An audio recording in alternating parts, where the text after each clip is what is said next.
Jangusis indarcia, harenisena, sunshaitia. Je suis chrétien, avant d'être croyant ou catholique. Je veux dire par là que ce qui est important pour moi, c'est le Christ. C'est le fondement de tout. Et je suis chrétien parce que j'ai la religion de Jésus, tout simplement. C'est vrai que dans l'histoire, il y a eu Jésus de Nazareth. C'est quelqu'un sur qui on a beaucoup écrit. Je ne sais pas s'il y a beaucoup d'autres personnages dans le monde qui a vécu il y a 2000 ans, sur lesquels on a autant écrit. Mais ce qui m'a amené à la foi, moi, c'est la liturgie. Quand on est petit, il y en a d'autres qui s'intéressent au rugby, au foot, ou dessins animés, ou n'importe quoi. Moi, c'est la religion, tout simplement, la messe. La messe. Et j'ai commencé à être enfant de chœur dans ma petite chapelle dans mon quartier. Et j'étais aux anges, quoi. La messe, c'était tout, quoi.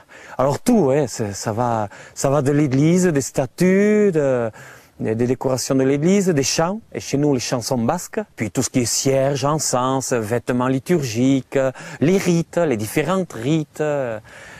Tout ça, ça m'a capté quand j'étais petit. C'est pas bien, je sais, mais j'ai plus de la passion de la liturgie que de la Bible. Bon, alors que ce qui est fondamental, c'est la Bible, c'est la parole de Dieu, évidemment. Mais après, la liturgie catholique conduit bien à la Bible, quand même.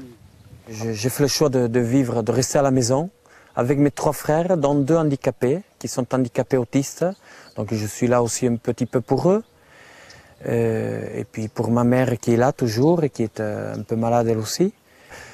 Chacun fait avec les moyens du bord. J'ai appris le Magnificat par cœur.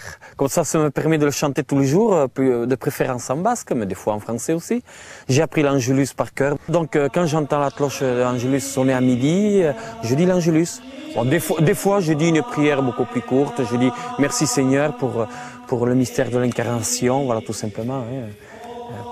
Parce que ton fils est devenu homme.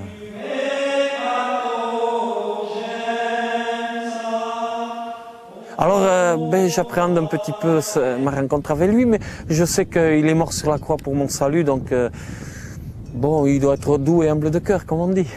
Donc, et puis c'est le bon berger. Moi-même, j'ai des brebis. Je sais ce que c'est. Bon, quand une brebis est perdue. Ce matin, j'ai été chercher un jeune bélier que j'avais perdu, justement.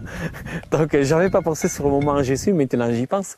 Jésus, le bon pasteur, qui va chercher la brebis perdue. Bon, j'espère qu'il sera miséricordieux avec moi. Moi, je suis pour une chose, c'est la foi gratuite. Ce que j'appelle la foi gratuite, c'est une foi sans preuve et sans intérêt. J'ai pas de preuves, mais je crois, la foi pure. Et la foi sans intérêt, c'est-à-dire que je tombe malade, j'ai intérêt à croire, parce qu'il y aurait un soulagement, un soutien. Non, je crois qu'il faut croire pour croire, simplement.